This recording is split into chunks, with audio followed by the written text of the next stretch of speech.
कमर तोड़ धर्मा इतिहास को बौद्ध धारा से जोड़ा।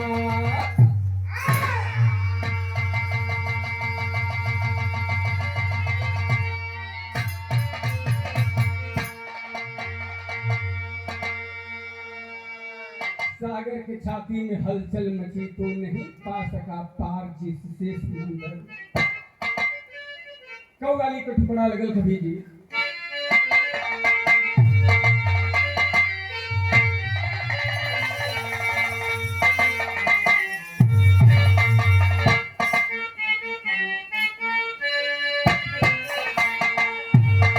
देखा ये हमारे हिंदी कथा का अंदाज है, सौरिया का लाइन है कभी जी।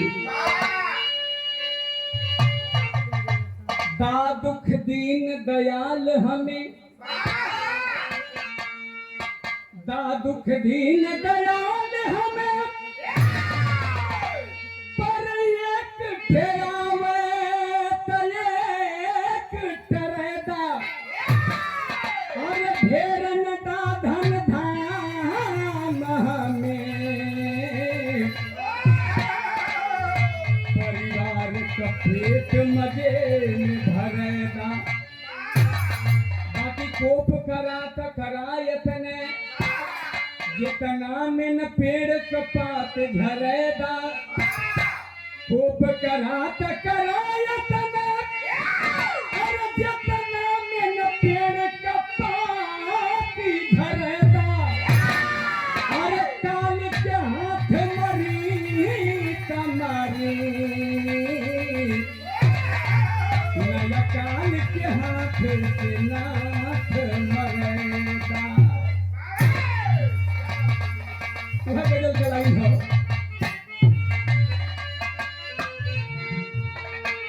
संकेत कभी जी खेलन कि जो अपनी खुशी से, यह बांगी हो, बांगी छोड़ा चला कुंचल तौला, लिखे के पढ़ल कि अगर कोई हीरा,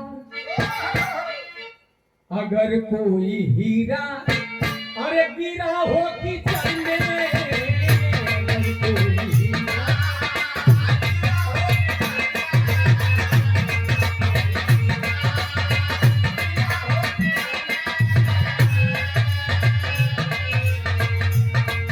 अरे अगर कोई हीरा गिरा हो कि चलने, सदा रोशनी में चमकता रहेगा।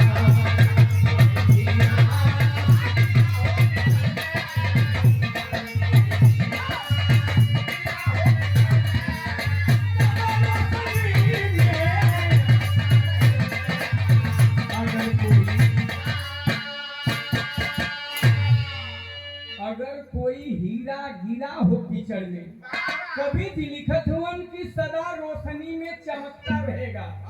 कितनो कनई में गड़ाए गल बा हीरा, अगर प्रकाश सूर्य के लगल ते अपन चमक दिखा दे। यही से लिखे के पड़ल कि अगर कोई हीरा गिरा हो कीचड़ में, और सदा रोशनी में चमकता रहेगा।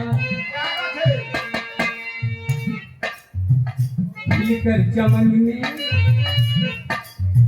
खिलकर चमन में, छुपकर चमन में, खिला कोई सुमन हो, हवाओं के रुख से चमकता रहेगा।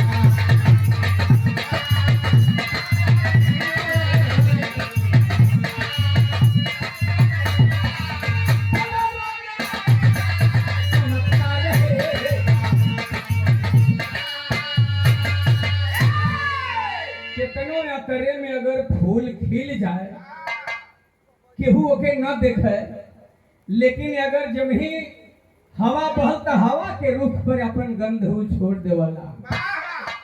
कहानी का शुरुआत हो गई पाक ऐसन कहानी।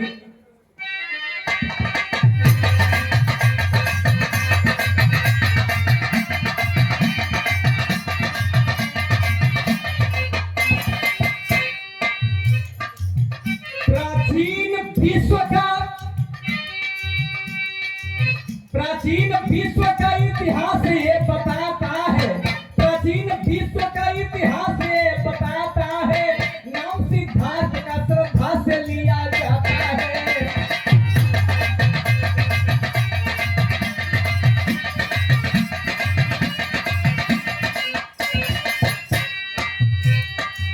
मगर प्रकृति ने कैसा कुटिल मोड़ लिया, मगर प्रकृति ने कैसा कुटिल मोड़ लिया, जन्म लेते माता का साया सर से छोड़ लिया।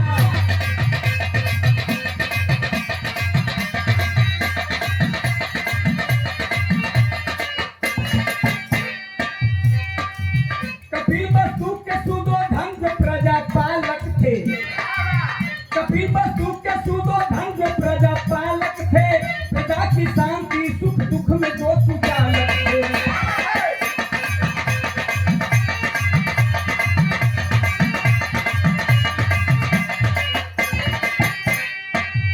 पाँच सौ 563 ईसा पूर्व की कहानी है, 563 ईसा पूर्व की कहानी है, बुद्ध के जिंदगी का कुछ अजीब निशानी है।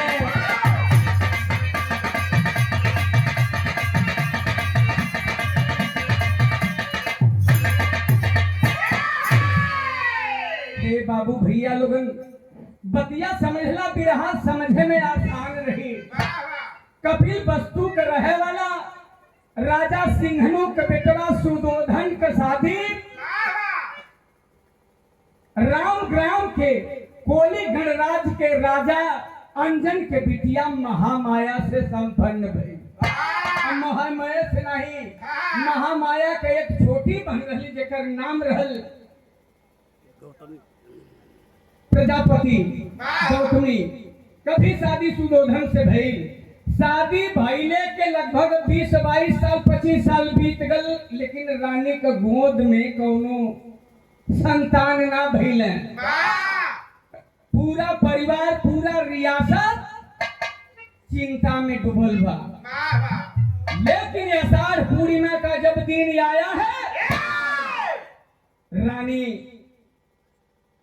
महामाया और राजा सुदोधन सोए हुए हैं। रानी वही समय लगली सपना देखे। सपना देखली कि एक सफेद हाथी 6 दांत वाली अपने सुंड में श्वेत कमल लेके आई, रानी के पलंग का 3 चक्कर लगा के उनके दाहिने कोख में समा गई।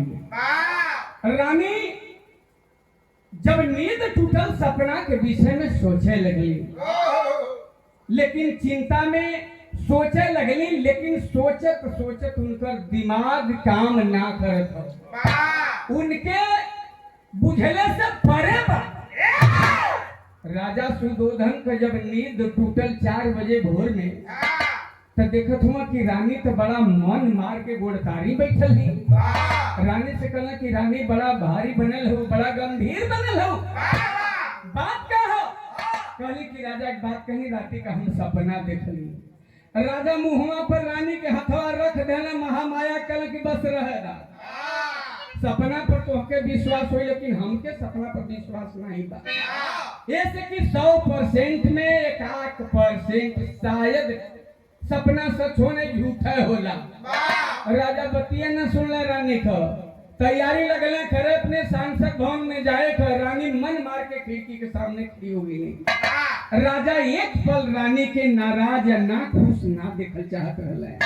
इतना माने रानी से कहला कि अभी तू गंभीर बनल हो, बात का है? कभी तू हमार बतिया न सुन, बस सपनवा वाली तो कहा पूरी बात बता दही। राजा के राजों के समझ में ना आए। रानी कहले कि स्वप्न शास्त्रियन के बुला देता स्वामी, बता देता, लगत है कि हमरो गोद गुलजार हो जाई, हम के वारिस मिल जाई। राजा तुरंत स्वप्न शास्त्रियन के बोले।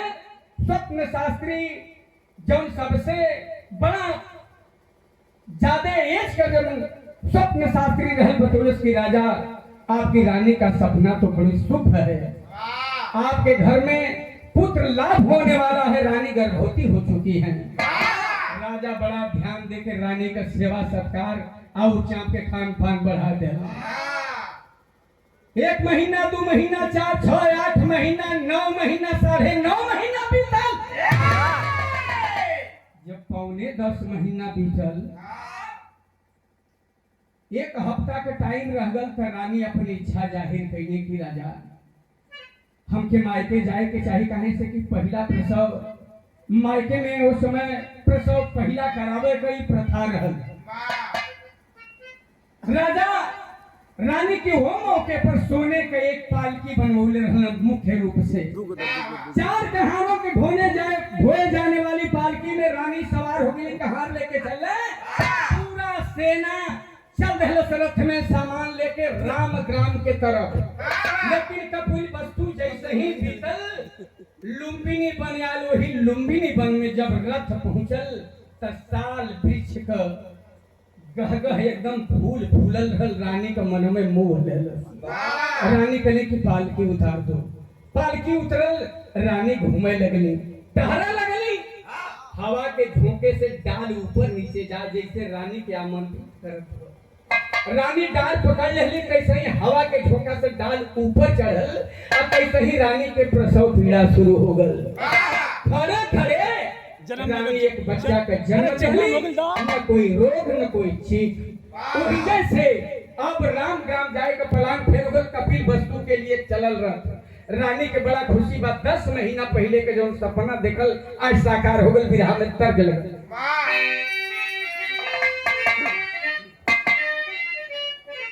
हमरे सिद्धनाथ भैया को 100 रुपया पुरस्कार प्रदान किया गए भाव पर। नमो बुद्धाय, जय भीम, जय संविधान, जय अशोक महान।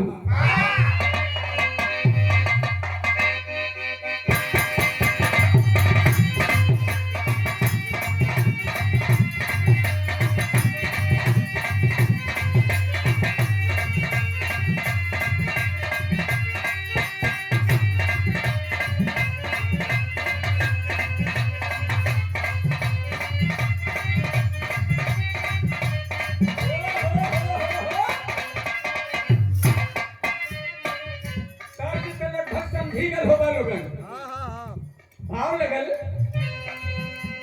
पूरा भजल रमना मनवा पाई मोरनिया मोर के चुमैली मुहावाना। पूरा भजल रमना मनवा पाई मोरनिया मोर के चुमैली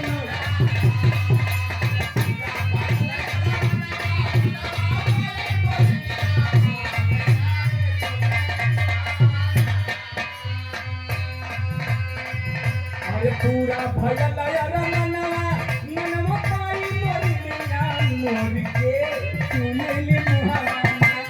आहा चुमैली मुहावाना त कैसे चना चुमै चकोर के चुमैली मुहावाना।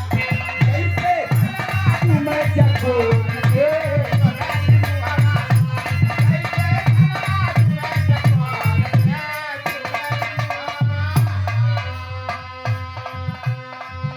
पंचो एक बात बता दे कि वो वृक्ष कैसन जौने पर फल और फूल न लगे, वो औरत कैसन जेकर गोद न हरी हो। स्वराज रानी का सपना पूरा हो गया। रथ पहुंचल कपिल वस्तु में। ये जहां से सुनत बा अपन वस्त्र हवा में उछाल उछाल के लोग खुशी मनावत हुए। एक दूसरे के लोग मिठाई बांट के खुशी मनावत हुए। राजा के दरबार में लाखों लोगन का भीड़ जमा हो गई। परिवार के लोग कितना खुश हुए। सूरज डूबल सूरज उगल बाकी चाँद छिपी गई।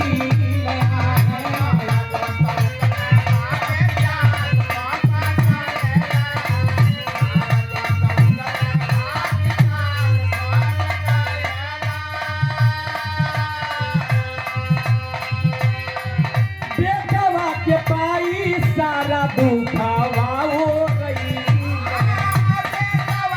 पाई सारा हो गई।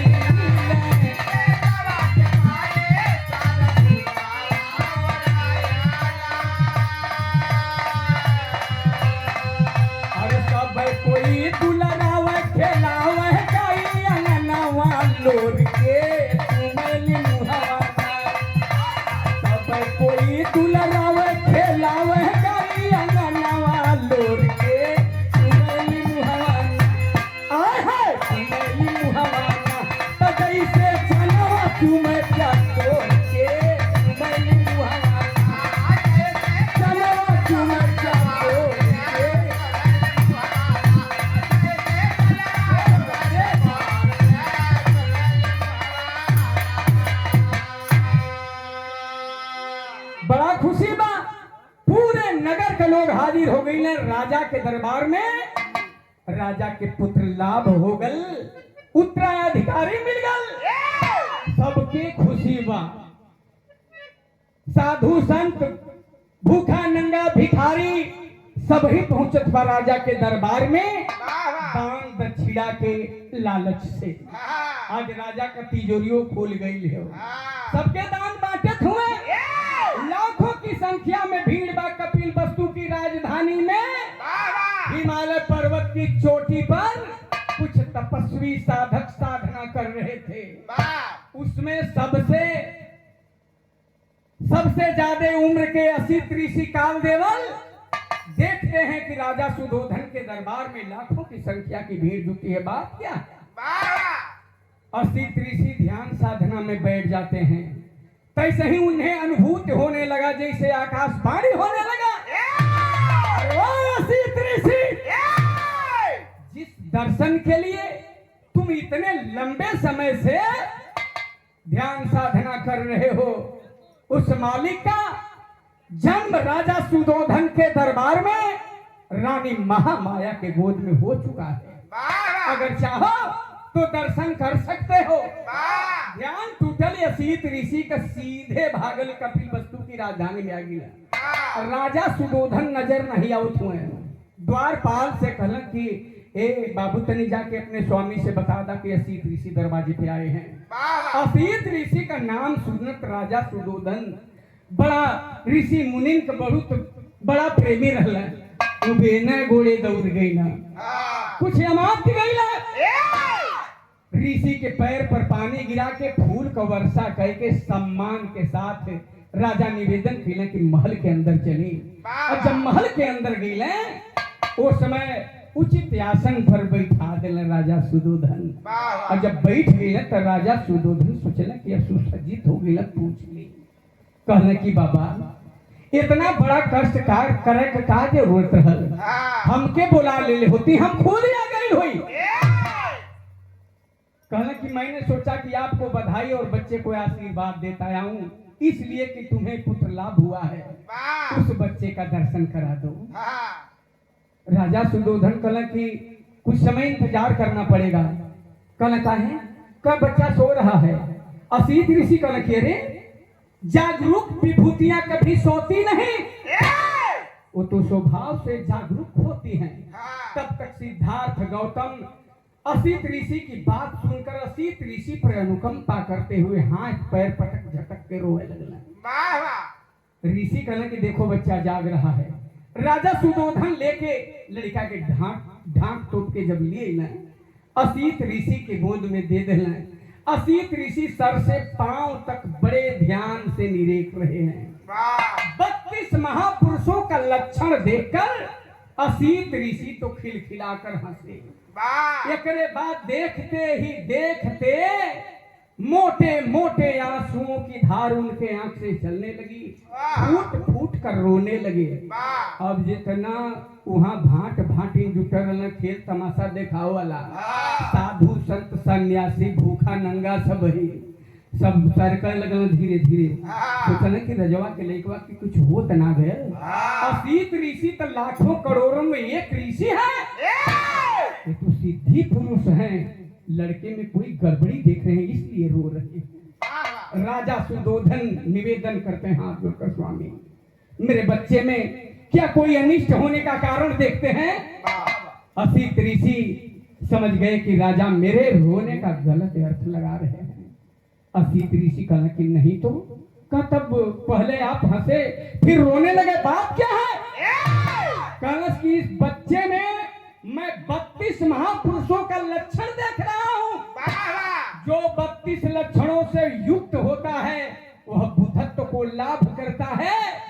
तो मैं पहले इसलिए हंसा कि भावी बुद्ध का दर्शन लाभ मैंने किया, और रोने लगा इसलिए कि जब ये लड़का बड़ा होकर ध्यान साधना के जरिए जब ज्ञान को प्राप्त करेगा, बुद्धत्व को लाभ करेगा, बहुजन हिताय बहुजन सुखाय का नारा देगा, फिर संसार को सुखी बनाएगा, उस धम्म की घोषणा जब करेगा तो शायद मैं जीवित नहीं रह पाऊंगा। इसलिए रो रहा था। मैं तो अपने लिए रो रहा हूँ। बच्चा तो एकदम सुरक्षित है, कोई दिक्कत नहीं है। ये लड़का गृह त्याग करेगा। राजा का जैसे जनक हुनवा सुखा गल कलम के चाहिए उत्तराधिकारी लड़का गृह त्याग करेगा। हाँ 100%। अगर जुगाड़ कौन हो, अगर किसी तरह से महल में फंस गया तो चक्रवर्ती सम्राट होगा, लेकिन ये ऐसा होगा नहीं। 100% गारंटी के साथ कह रहा हूँ कि लड़का गृह त्याग करेगा। असीत ऋषि खड़ा हो गई है चले बदे।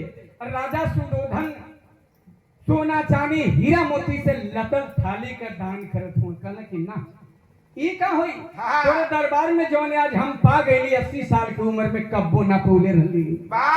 ये सब तुच्छ के समान होना चाहिए। चल देखला देखत हिमालय पर्वत पर चढ़ गई। राजा सोचे लगे कि यार असीत ऋषि का बतिया कहीं सत्य इतना हो जाए, करोड़ों में एक हुए। धीरे धीरे लड़का को उम्र बढ़े लगे। जब 7 या 8 साल का भइले सिद्धार्थ गौतम जौने स्थिति में रहे वही स्थिति में वज्रासन में ध्यान साधना में लीन हो जाए। राजा का करेजा हिले लगल, बिरहा में तर्ज लगल।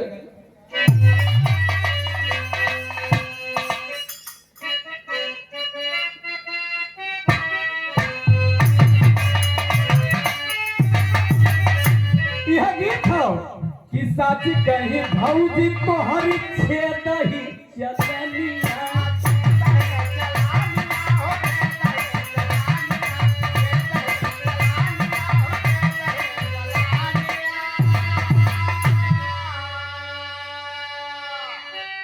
तर्ज बा लेकिन फर्ज कहीं लिखल गई कि धीरे धीरे बढ़ लगल राजा के सुगाना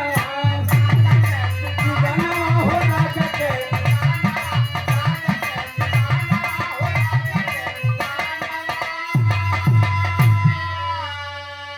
चिंता होते नहीं राजा के पतानिया से, चिंता होते नहीं राजा के पतानिया से। शादी यशोधरा दुल्हनिया से,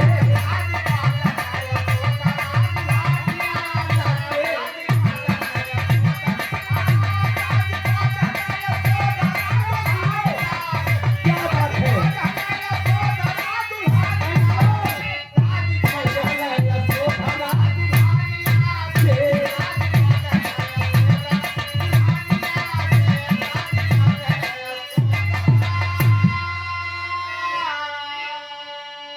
जब नहीं तंबे आसन मार के ध्यान साधना में लीन हो जातो सिद्धार्थ।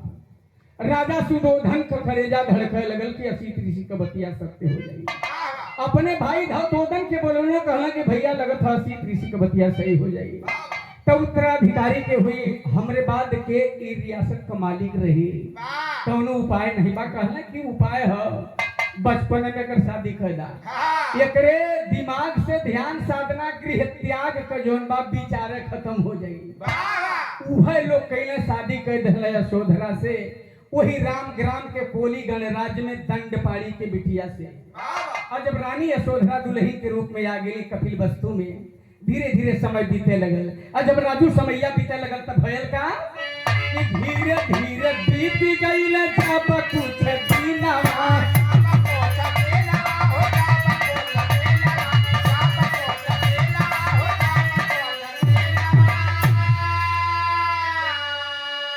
तब पैदा भैया यशोधरा के राहुल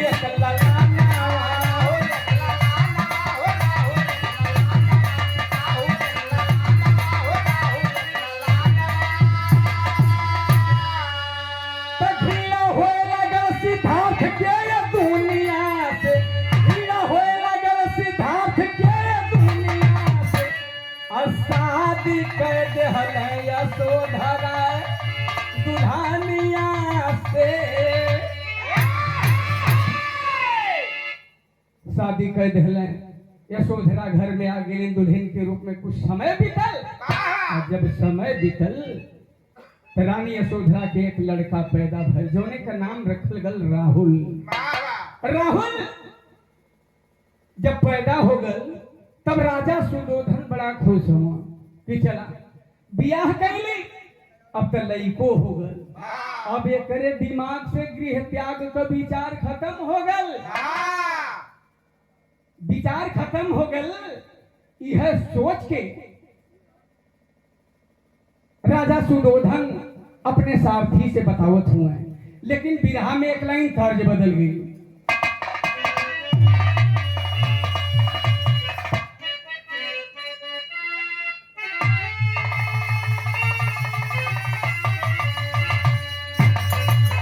राजा सुदोधन चन्ना सारथी से बोले कि चन्ना अब मेरे सिद्धार्थ को ले जाओ, कपिल वस्तु का पूरा सीमा रेखा दिखा दो, क्योंकि मेरे बाद इसी को राज्य का विस्तार करना है। चन्ना लेके चलल, सिद्धार्थ गौतम बैठ गए रथ में अपने पत्नी के साथ, पत्नी के गोद में 1 महीना का राहुल बेटा बा।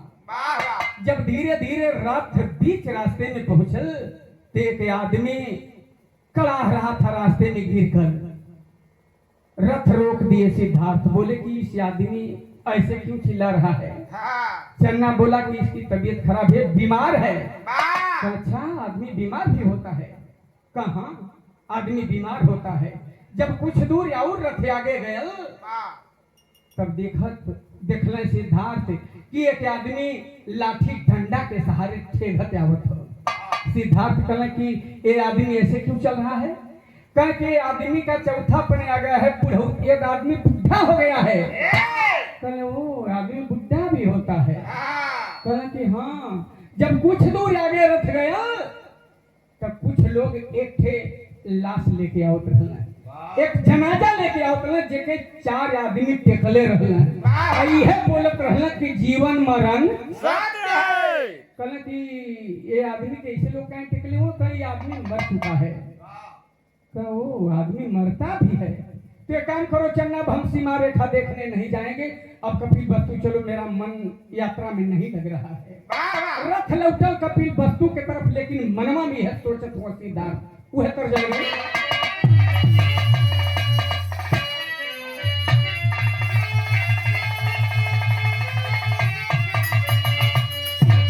यह सोचत हुआ कि हल चल सा उठा दिल के अंदर, और हल चल सा उठा दिल के अंदर, एक बात जिगर में खटक गया।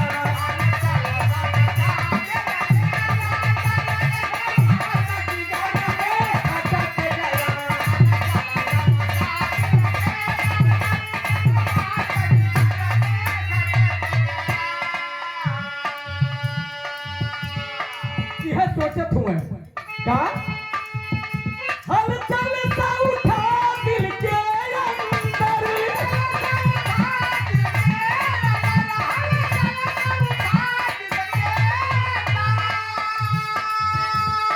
बात जिगर में खटक गया।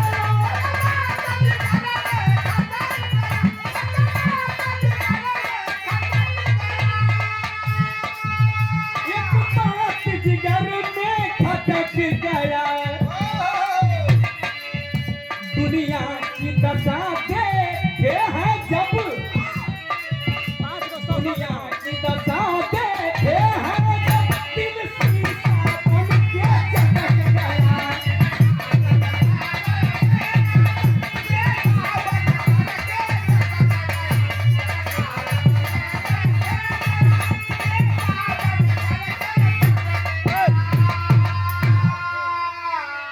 ये भाव पर 100 रुपया पुरस्कार भगत सिंह अनाड़ी और 100 रुपया पुरस्कार हमारे बड़े भैया आप सिद्धनाथ मौर्य की ओर से प्रदान किया गया।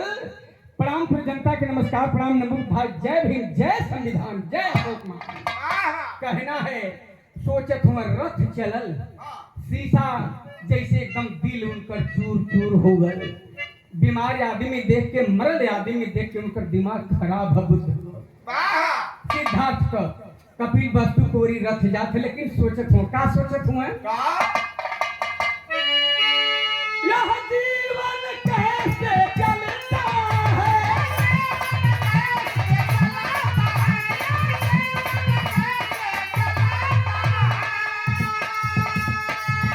परिवर्तन जगत बदलता है।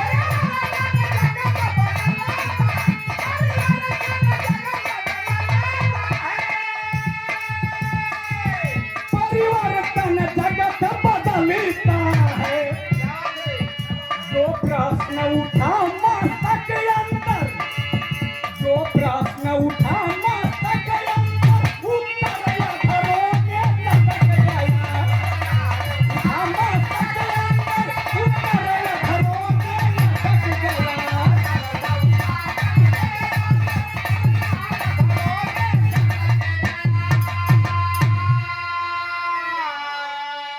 बार बार सोच रहे हैं सिद्धार्थ गौतम की आदमी पैदा होता है, किशोरावस्था में आता है, फिर जवानी में आता है, शादी विवाह होता है, आदमी का बुढ़ापा आता है, इसके बाद इंसान मर जाता है। ये हम मरने जीने का कौन सा चक्कर है, इसका खोज करना पड़ेगा। जीवन मृत्यु से पार जाने का रास्ता ढूंढना पड़ेगा। यह सोच विचार कर दोनों प्राणी घरे पहुंचना। रानी यशोधरा हाथ जोड़ के कहली कि स्वामी, जब से हम दृश्य देखले ही ना, हमार दिमाग तन को स्थिर ना है। कुछ ऐसा बात हमें बतावा ताकि हमके मेरे जीव की शांति मिले। सिद्धार्थ कहला कि जौन हाल तुहार बा वह हाल हमार बा, हमार मन खुद ना स्थिर है, तुम्हें का हम स्थिर करी, इसके लिए ध्यान साधना करना पड़ेगा। रानी यशोधरा के कक्ष से निकल के राजा सुदोधन के पास मिला। राजा सुदोधन सिंहासन से उठ गई, कल आओ आओ सिद्धार्थ, सीमा रेखा देखा है? कल हाँ देख लिया। कल कैसा रहा यात्रा? कल बहुत अच्छा रहा, लेकिन पिताजी मैं आपसे कुछ बात करने आया हूँ। कहो। इनके दिमाग में बाकी राज रियासत विस्तार के विषय में बात करी। कल कहो। कल मैं कुछ दिन के लिए गृह त्याग करना चाहता हूँ। तबले इनके एड़ी का खून जो चुन्नी में रंग लगल पर है। तेरे बाप रे, इतना व्यवस्था कैले के बावजूद भी अगर दिमाग में गृह त्याग करता। कल के हाँ हाँ कर लेना, कोई बात नहीं, लेकिन 50 साल उम्र हो जाने तक इंतजार कर लो। तुम्हारी नई नवेली दुल्हन है और 1 महीने का तेरा बेटा है राहुल। जब 50 साल की तुम्हारी उम्र होगी तो लगभग 20-21 साल का राहुल हो जाएगा और धीरे धीरे रानी यशोधरा का उम्र भी ढलानी की तरफ हो जाएगा। उस समय चला जाना। ये बतावा कि जब बढ़ोती आई तो ध्यान साधना हुई, जब तंदुरुस्ती शरीर में ना रही तो ध्यान साधना का खाक हुई। जो मुझे कहना था पिताजी मैंने कह दिया, मैं जा रहा हूँ। वहां से चल गई ना, रानी यशोधरा के कक्ष में फिर गई। राजा सुदोधन सोचे लगल कि यार इतना व्यवस्था कैले के बाद ऐसी कृषि के बात सही हो जाएगी।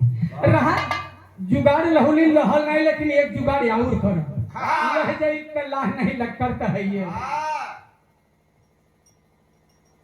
वो रियासत का जौन बा 8 अगस्त है, नया नया 18-20 साल का राजकुमार तैयार किया। कहला कि जौन रुपया लगी हम दे। कपिल वस्तु के अंदर 2-4 थे जौन सबसे खूबसूरत नर्तकी होके राज दरबार में बोलावा। एक सिद्धार्थ के हमरे कैसा हूँ फूस कर नहीं, माया जाल में फंसे। जब रुपया लगी तो हम दे। व्यवस्था हो गल ना, शुरू हो गई। अब छमके लगली रंडिया के महल में। राजकुमारन के मध्य बैठल हुआ सिद्धार्थ गौतम भी भीष्टी का दौर चलत हो, झूमत हो अपने मन का, पायल ओहर छमकत है। लेकिन इनके दिमाग में तो यह चलत हो यह सांसा कैसे चलता है, क्यों बंद हो जाता है, बात क्या है, जीवन से और मृत्यु के बीच में होता क्या है, इसका मुझे रास्ता ढूंढना होगा। अगर कारण है तो निवारण है, निवारण है तो मार्ग है, रास्ता है, लेकिन खोजना पड़ेगा। बैठल बैठल नाच में से उब गए, निकल के बहरे और जब बहरे तो धीरे धीरे रात चढ़ल थे। और जब रात चढ़े थे तो बिरहा में तर्ज लगल।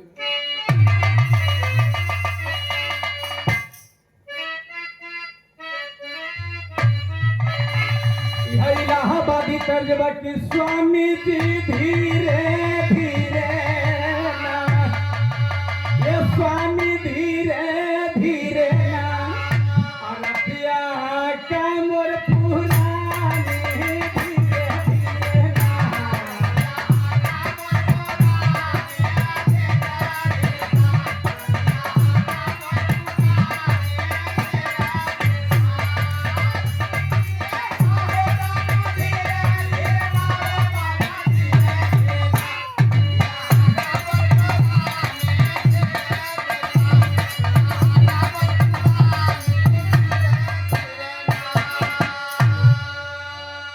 फर्ज रहा, लेकिन फर्ज का लाइन लगल।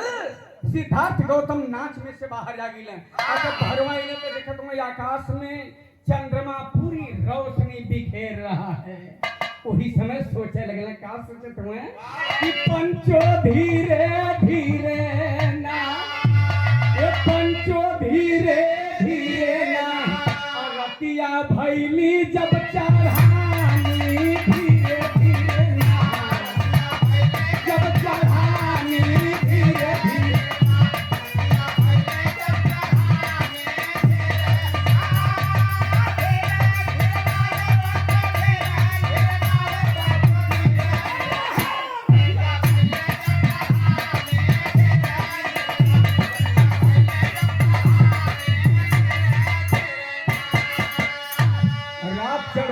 धीरे धीरे 12 बजे तो बा सिद्धनाथ भैया लगभग 12 बजते हुई एकदम समय निरा गई है। चढ़े लगल रात तो उनके मनवा में विचार आल का, आधी रात को शयन कक्ष में गौतम तब प्रस्थान किए।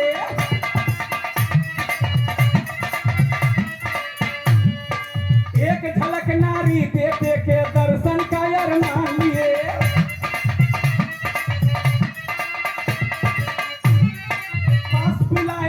जन्ना को तब गौतम फरमान किए।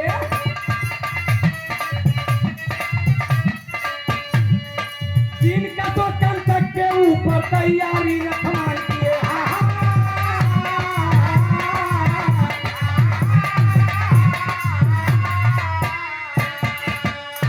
मन से मोरे मोह बिसारी और कई नौकरी हत्या का तैयारी हो।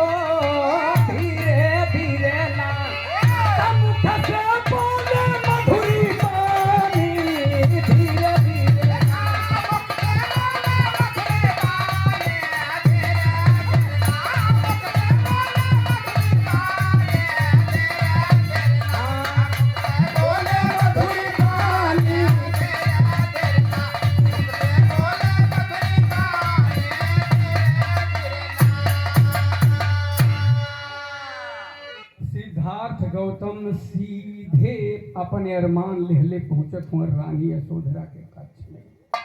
चली रानी यशोधरा से दो बात कर ली और राहुल के भी देख ली। एक बाद फिर हमके तो चल ही के बा तो मन में ठान ले रहा। जब घोड़साल के तरफ बढ़ल हूँ तो देखत हूँ कि चन्ना अभी भी जाग रहा है। कल की चन्ना तू जाग रहा है? कल उसके हाँ स्वामी अभी मैं जाग रहा हूँ। कल के एक काम करो कि कंटक के ऊपर, कंटक के पीठ पर जीन कसो और एक घोड़ा अपने लिए तैयार रखो। भी मैं आया। तुरंत पहुंचल रानी यशोधरा के कमरे में। और एक पैर बाहर है, एक पैर अंदर है। ऐसे ही रानी का चेहरा देखते सोचल गल रानी हल्का चादर ओढ़ के नींद में सोतल रही।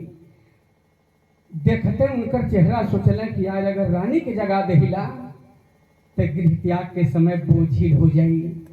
अगर गुदगुदा चेहरा अपने लड़का राहुल के जब देखल कहल तेरी बाप ये तो गले का फंदा बा, अगर वहां जाब तो फिर फंस जाब।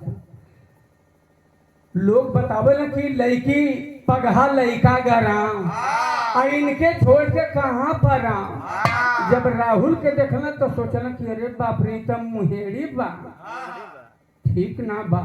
तुरंत पीछे घसकल बरामदे में यात्रा का सामान रखल रहल, तुरंत पहिरले राजशाही पोशाक और चल देना सीधे घोड़साल में पहुंचले। कहले कि चन्ना अस्थाई घोड़ा निकालो, कोई जाने में न पाए। बड़ी चुपके से बड़े शालीनता के साथ घोड़ा राजमहल से बाहर निकाल लेते हैं। और जब बाहर निकाल लेते हैं तो कंटक के पीठ पर सवार हो जाते हैं और पीठ पर हाथ सहलाते हुए कहते हैं कि कंटक आज का दिन मेरे लिए बहुत ही खुशी का दिन है, अब बहुत ही अहम दिन है। जितना जल्दी हो सके बाबू हमको कपिल वस्तु से बाहर निकाल दो। ये तने तो सिद्धार्थ कहबक कि तबले सरपट घोड़ा निकल गई। भागत भागत यनोमा नदी पार कर गई। सवेर हो गल, दूसरे राज्य में चल गए। घने जंगल में जाके घोड़ा रोक देना, रोक के घोड़े के कांख से तलवार को खींच लिया। तलवरिया खींच के हो पंच लोगन पूरा अपन बलवा काट देला, तलवार से बाल काट देला। एक बाद रतन जटित जवन हार रहल उतार के रख देला। एक बाद राजशाही पोशाक उतार देला। चन्ना के देवे लगला कि चन्ना ले, तू लेकर के चला जा कपिल वस्तु। चन्ना कलश की स्वामी ऐसा मत करा, हम तोरे साथे रह। कहला कि नहीं हमरे साथे मत रहा, तू कपिल वस्तु चल जा। रोए लगल चन्ना कलश की ना स्वामी, कमन मुंह लेके हम जाबे कपिल वस्तु में लोग पूछिया तो हम कहा बताई, हम तो हर सेवा करे हमके रखला। कहला कि ध्यान साधना में कोनो सेवकन का जरूरत, कोनो नौकरन का जरूरत ना पड़ेली, ध्यान साधना अकेले खेल जाला। तो मुझे मानता है चन्ना कलश की हाँ स्वामी मैं मानता हूँ। कहता मेरे लिए मेरी कसम है तुम लौट जाओ, जाओ नहीं तो मुझे घर में लोग नहीं देखेंगे तो तरह तरह के बात सोचने लगेंगे। चन्ना लेके घोड़ा चलल, सिद्धार्थ गौतम आगे बढ़ गए, अलार कलाम के कुटिया पर चल गए। लेकिन हर जब आयल चन्ना लेके दोनों घोड़ा कपिल वस्तु के सरहद में, तब तक राजा का सेना छुप चुका रहना। सिद्धार्थ के खोजे बदे सारी स्थिति बताया चन्ना, सबको लौटा करके ले गया कपिल वस्तु। एक बाद कटल बाल और रतन जटित हार, अब वस्त्र रास्ता ही पोशाक जन बा राजा सुदोधन के सुपूर्त लगल करे। समय सुपूर्त लगल करे ना तो लगल कि राजा सुदोधन के पैर के नीचे का जमीन खिसक गई। कहने की चन्ना ये सब कैसे हो गया चन्ना, तूने मना नहीं किया। कलश की सरकार बड़ा मना करी, लेकिन वो मानने वाले कहाँ थे। वो चले गए ज्ञान की खोज में, इतना कह कर गए हैं कि जब तक मुझे ज्ञान प्राप्त नहीं हो जाएगा कपिल वस्तु में मुंह दिखाने नहीं आऊंगा। राजा सुदोधन कहले ये मेरी अमानत नहीं है, ले जाओ रानी यशोधरा को सुपुर्द कर दो।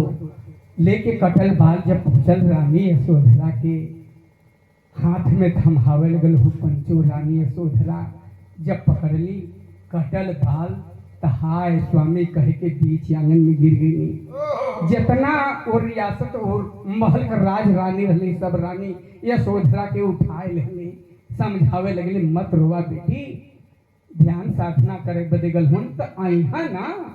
लेकिन रानी यशोधरा का अब रुकत कहाँ बा, आँखी से आंस बहत पर रोत थी और रोए लगली तो ही बलवे से के बात कहते का कही।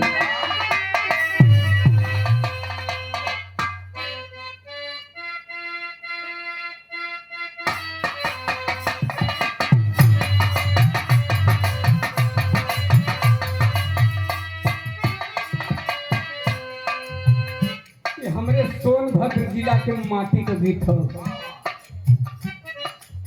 यह गीत हो। पहिला पहिला हमाया जवाना रे,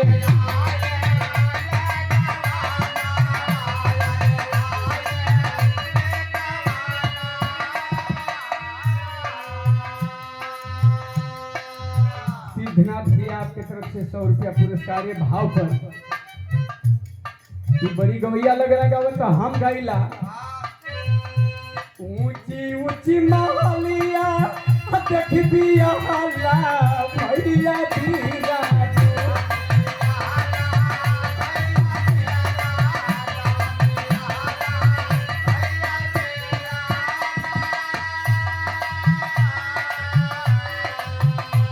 ऊंची ऊंची महलिया देख दिया हल्ला भैया धीरा दिया हल्ला भैया धीरा यार भीतरा कई मारनिया नहीं जानला भैया धीरा।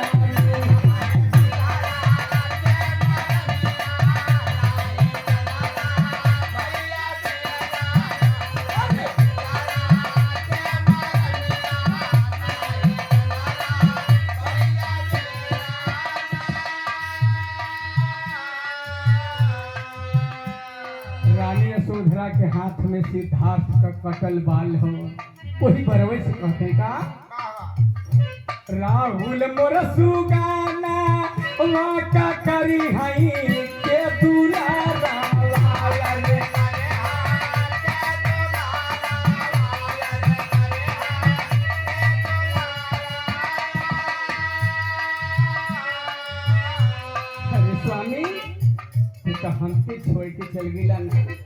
वो 1 महीना का बच्चा छोड़ के इतनी भारी जिम्मेदारी देके चल गिला। राहुल मोर सुगाना वाका करी नहीं के तू लारावा और करी नहीं के तू लारावा यार से दिया बनवाला या समासाना मोर गोसाइया और से दिया बनवाला।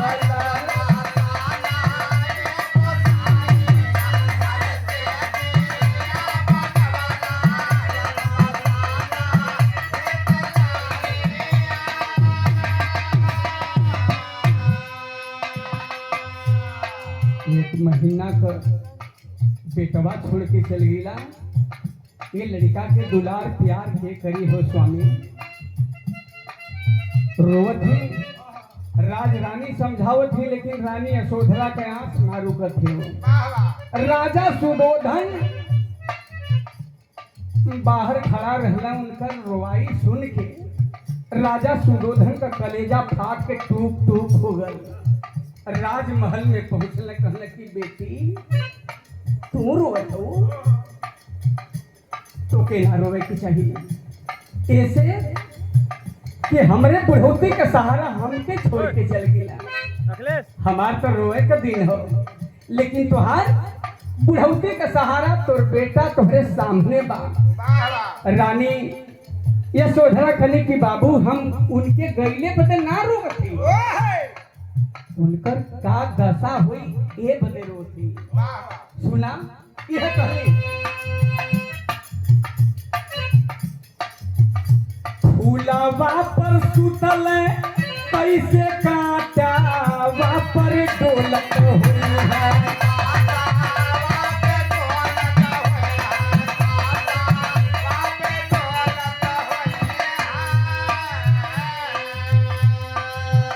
दिया के सुगनावा कवने डाली या पर ढोलत हुई है।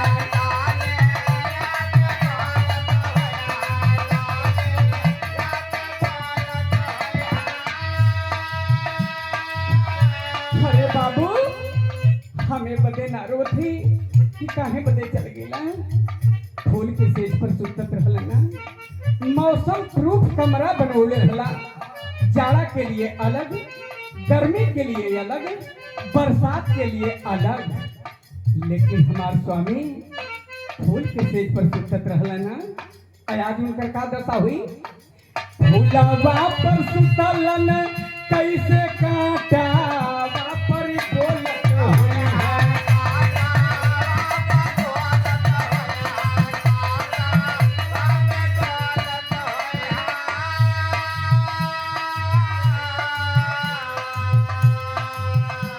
दिया के सुगनावा कवने डालिया पर बोलत हुई है।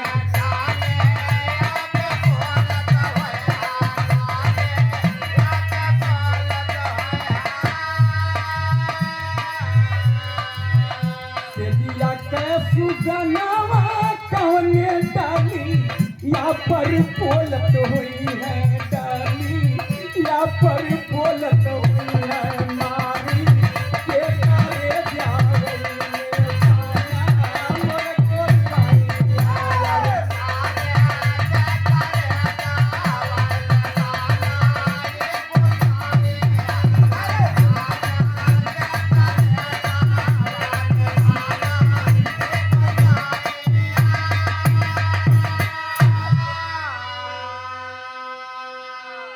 फूल के सेज पर सुतत रहल बाबू आज कैसे कांट कूस में डोलत हुई हैं। कैसे हुई हैं हमसे ए बदे रोवत हुई। लेकिन यही का बात अब यही छोड़ा पूरा परिवार शोकमय बा। लेकिन वह सिद्धार्थ गईला ते अलार्म कलाम के कुटिया पर। अलार्म कलाम से उनके जवाब नहीं मिल सकल, नहीं संतुष्टि मिलल। उरुबेला में पहुंचल रामपुत्र के पास। वही जो जवाब नहीं मिलल, वही जो संतुष्टि नहीं मिलल। तब जब पहुंचल उरुबेला बोध गया में नए रंजना नदी के किनारे और निरंजना नदी के किनारे जब पहुंचले तो इलाहाबादी टेरी लग गई।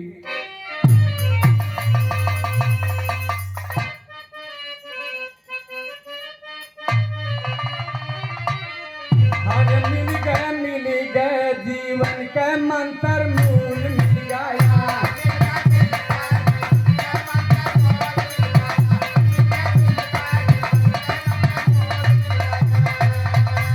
हृदय के करुण कुंज में खिला ज्ञान के फूल हो, जीवन का मंत्र मूल मिल गया।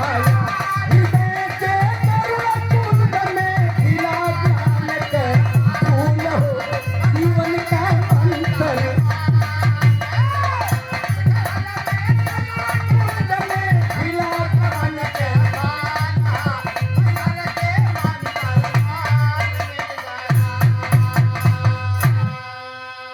हृदय के करुण कुंज में खिला ज्ञान के फूल, जीवन का मंत्र मूल मिल गया।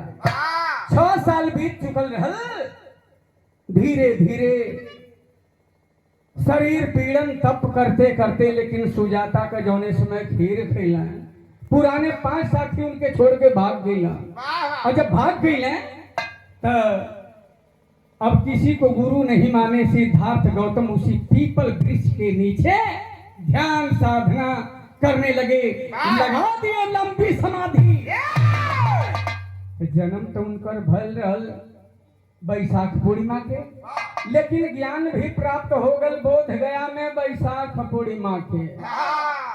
बिंदु बतौले कि ज्ञान प्राप्त बैसाख पूर्णिमा के, जन्म भी बैसाख पूर्णिमा के, लेकिन परिनिर्माण भी उनकर भयल बैसाख पूर्णिमा के।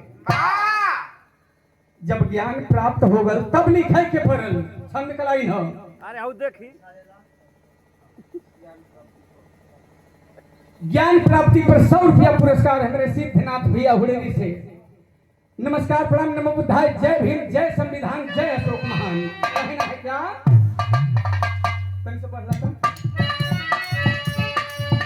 जब ज्ञान का धार फफाया गया,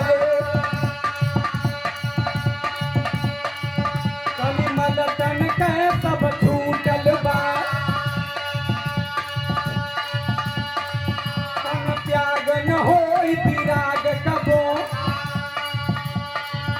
अनुराग के राग में टूटल बा। गौतम से कहावन पूछ लगे, गौतम से कहावन पूछ लगे, जब ज्ञान की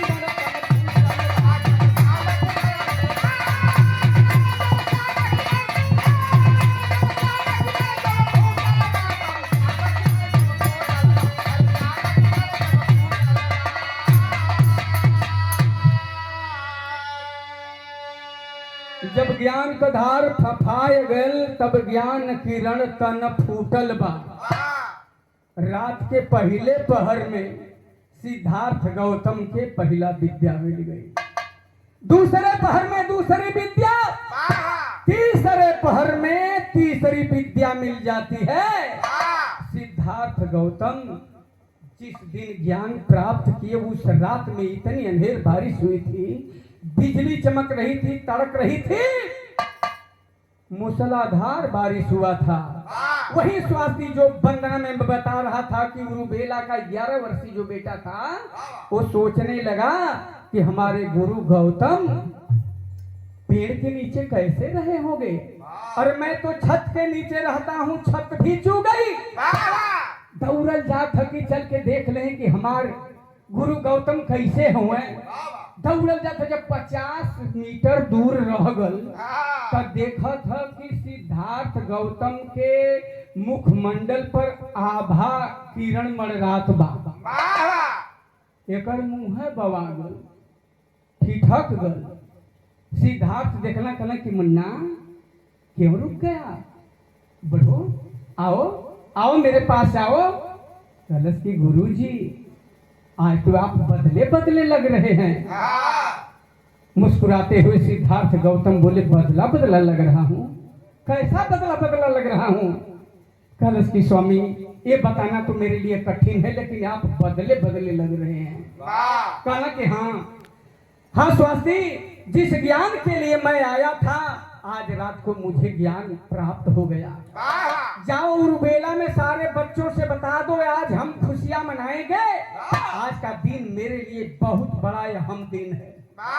जाके हल्ला कैले स्वास्थ्य पूरा लड़का पहुंचले वही पीपल वृक्ष के नीचे। केहू के हाथ में मीठा बा, केहू के हाथ में फल बा। भगवान लोग बतावलन कई जाने कहले कि भैया मिशन हो मिशन हो। मिशन के विषय में सुना, मिशन नहीं अब कमीशन जाता शुरू हुए। लोग बतावलन कि धर्म चक्र परिवर्तन कैले सारनाथ बनारस काशी ऋषिपत्तन में। वही जैसे ज्ञान शुरू कैले 5 भद्री भिक्षुअन के पहला ज्ञान दिले, लेकिन ना उसी उरुबेला में उन बच्चों को भी ज्ञान दे रहे थे। लेकिन जमन ज्ञान एक के लड़का के देवे के चाहिए के इंटर के लड़का के देवा तो थोड़ो न लेगी। यही जे ज्ञान बांटे शुरू कर देना लइखने में।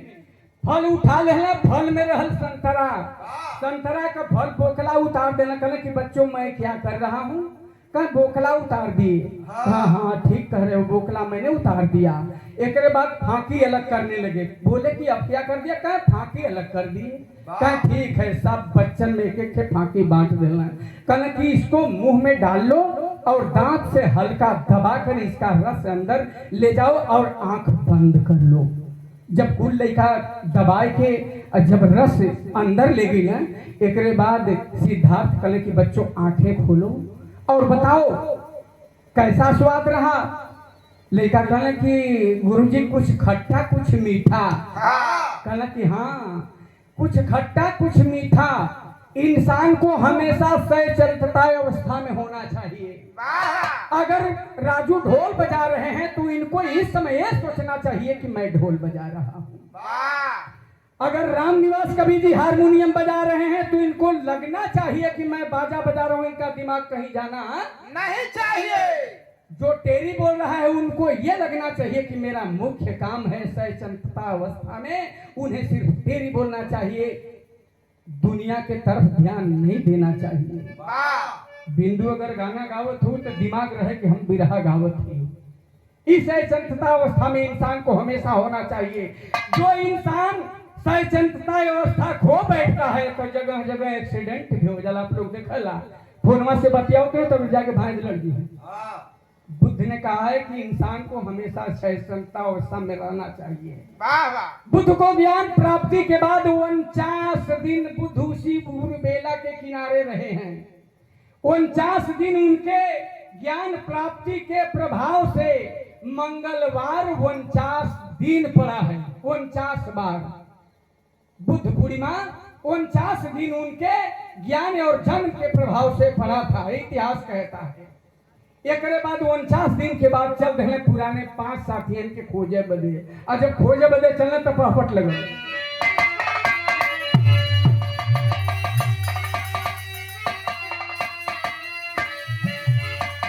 अरे घूम घूम के ना स्वामी जी उपदेशवा पूरे देशवा में।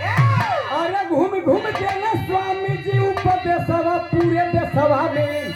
अधैले जबकि सन्यासी का भेषवा पूरे देशवा में।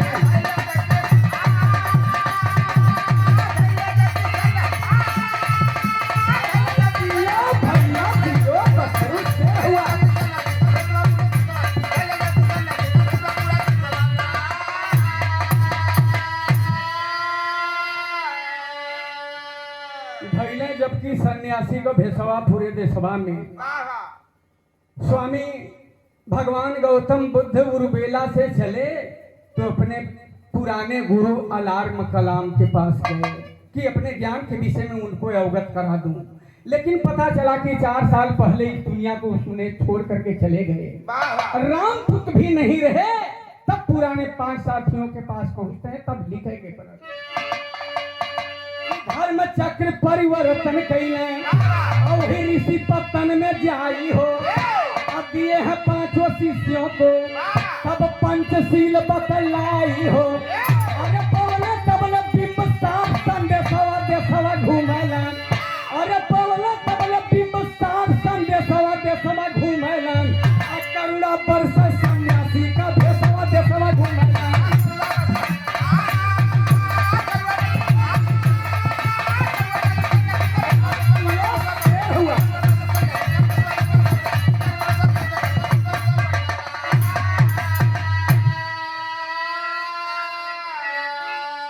गरुड़ा वर्ष सन्यासी का भेसवा देशवा घूमल 100 रुपया पुरस्कार हमरे सिद्धनाथ भैया की ओर से प्रदान कैल गल। नमो बुद्धाय। पूरी जनता को नमो बुद्धाय कहना है। सारनाथ जौने जगह का नाम सारनाथ बा बनारस में, वो जगह का नाम 563 ईसापुर में ऋषि पत्तन के नाम से जाना जाता था। पहला बार भगवान गौतम बुद्ध जब वहां पहुंचे हैं तो सारनाथ ऋषि पत्तन में नहीं चले गए। ओकरे पहलवा एक जगह हुआ सिद्धनाथ भैया चौखंडी स्तूप, वही जा पहुंचल हुआ। एकरे बाद 5 भिक्षुअन के ज्ञान देहले, धर्म चक्र परिवर्तन कैले। एकरे बाद उनके याद आगल के रे जब ज्ञान प्राप्त नहीं रहल तब राजा बिंबसार से वादा कैले रहली। राजा बिंबसार के अपने ज्ञान से अवगत करा देवे के चाहिए। तो हमारे उत्तर प्रदेश से चल के सिद्धनाथ भैया फिर तोहरे बिहार में आ गया राजगीर में। और जब राजगीर में अले राजा बिंबसार के पता चलल कि भगवान गौतम बुद्ध आ चुके हैं। राजा पहुंचे गृद्धकूट पर्वत पर जाकर के निवेदन किए कि स्वामी जी कल का भोजन मेरे यहाँ। भगवान 360 भिक्षुओं के साथ राजा बिंबसार के दरबार में पहुंचे, भोजन किए। राजा ने निवेदन किए कि स्वामी जी कुछ हम लोगों को भी ज्ञान दें। देशना करने लगे। सिद्धनाथ भैया जौन भगवान गौतम बुद्ध 563 ईसापुर में अनुभूत करके जो ज्ञान उन्होंने खोजा था उसको देशना कहते हैं। जैसे हम कलाकार गा रहे हैं, बतिया रहे हैं, तो लोग कहते हैं कि एक लेक्चर बड़ा बढ़िया बात। अगर इसी बात को नेता बोलता है तो लोकल भाषण एक बड़ा बढ़िया बात। इसी बात को आज का भंते जब बोलते हैं तो लोग कहते हैं कि बड़ा बढ़िया प्रवचन देथुआ। जैसन जेकर क्वालिफिकेशन बा वैसन नाम बा। नेता बा तो भाषण बा, भंते बाण तो प्रवचन बा, गवैया बा तो लेक्चर बा, प्रोफेसर बोलत बा तो लेक्चरर बा। आ गई। एकरे बाद जब ज्ञान समाप्त भयल, देशना समाप्त भयल तो राजा निवेदन कैलन कि स्वामी जी एक बेड़ूपन हमार बा राजमहल से थोड़े दूर पर बा, आपके दान देना चाहती। आपके भिक्षुअन बदे बड़ा बढ़िया सुंदर स्थान बा। भगवान के पहला दान ही मिलल हो, आधा का नहीं लगल।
सुंदर जहाँ आनंद बिहारे।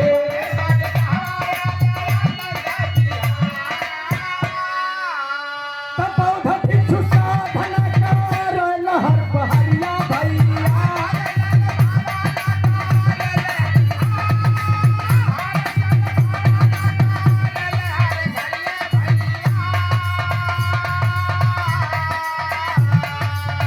दुनिया में भैया से उठारे।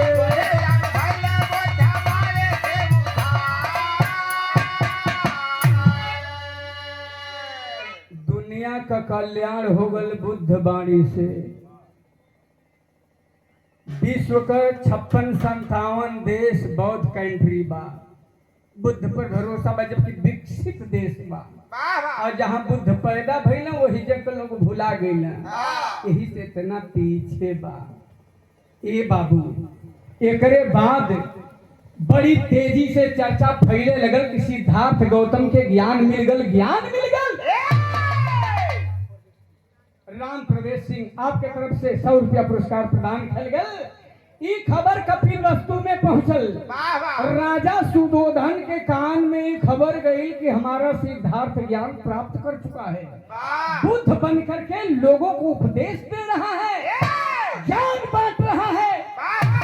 अपने मंत्री कालू दई से कहते हैं कि कालू दई, कहीं बेणु वन में राजा बिंबसार के राज्य में बौद्ध विहार पर सिद्धार्थ गौतम ज्ञान बांट रहे हैं, तुम जाओ और उनसे कहो कि अपने पैतृक स्थान पर कब आएंगे। जब रानी यशोधरा सुनने की कालू दई जात हुआ बुद्ध के पास, तो जौन की उनके बचपन का सारथी रहल चन्ना जोने के लिए कि गृह त्याग के लिए रहला है। चन्ना के धीरे से रानी यशोधरा बोलोली करी कि बाबूजी भेजत हुआ कालू दई के बुद्ध के पास बेणुवन में, मैं तो कह रही हूँ कि तुम भी साथ में चले जाओ। दोनों पहुंचते हैं बेणुवन। भगवान देशना कर रहे थे, एक तरफ जाकर के दोनों बैठ जाते हैं। जब ध्यान साधना खत्म हुआ, देशना खत्म हुआ, हाल चाल पूछे लगल। हाल चाल जब पूछे लगल तब कालू दई कलश की सरकार, आपके पिताजी आपके बोलोले हो कब आगमन हुई कपिल वस्तु में। कहले कि बस वार्ता प्रवास बिता लेने दो, इसके बाद हम कपिल वस्तु आते हैं।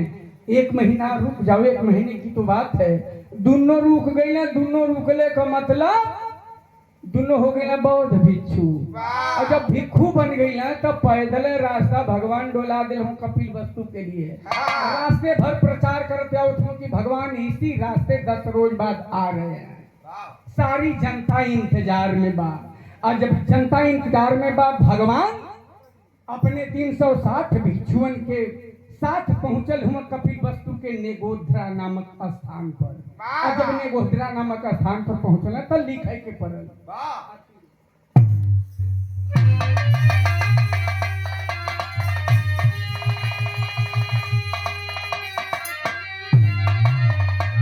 अरे कपिल वस्तु में, कपिल वस्तु में गौतम अपने पावन नागरी दिवाली सगारी।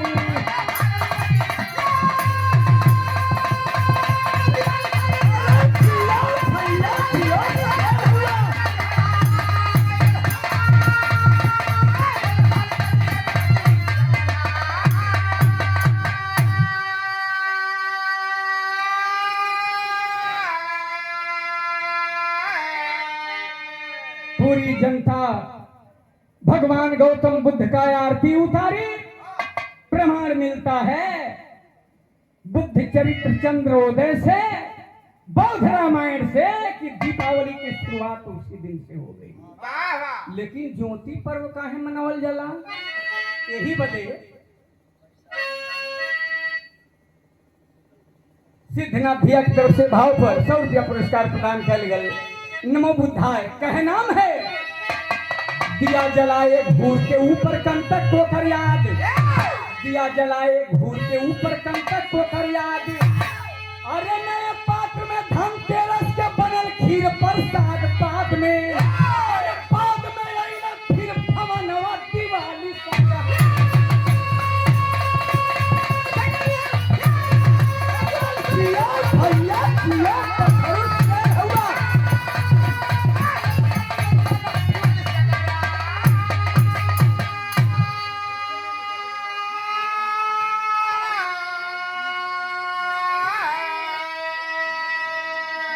कपिल वस्तु में जब भगवान प्रविष्ट होते हैं तो सोचने लगते हैं कि जो कंटक घोड़ा मुझे गृह त्याग करवाया था, मुझे सफल किया था भगाने में, आज तो है नहीं। जब कंटक पहुंचा है भगवान के याद में, सिद्धार्थ के याद में, 6-7 दिन के बाद घोड़ा मर गए। सोचे लगने बुद्ध कि घोड़ा तो नहीं है, लेकिन इसके गोबर का अवशेष इसी घूर में है। कंटक के याद में एक दिया जला देने जौने के ज्योति पर्व के रूप में समाज मनावे। धनतेरस से बदे मनावल जला। राजा सुदोधन पूरे भिक्षुअन के आमंत्रित कैले भोजन बदे त नया पात्र खरीदल, भिक्षा पात्र, नया भिक्षा पात्र, नया चीवर, नए बर्तन में जब खीर बनल रहल, यही से भगवान के खीर प्रचलित हो गई। धनतेरस को ही से शुरुआत भल बिरहा हमार विराम के लाइन पर। गुरु बिहारी गुरुपत्तु कहे बौद्ध धर्म है पावन, आकाशी बुल्लू सुखनंदन का लागे गीत।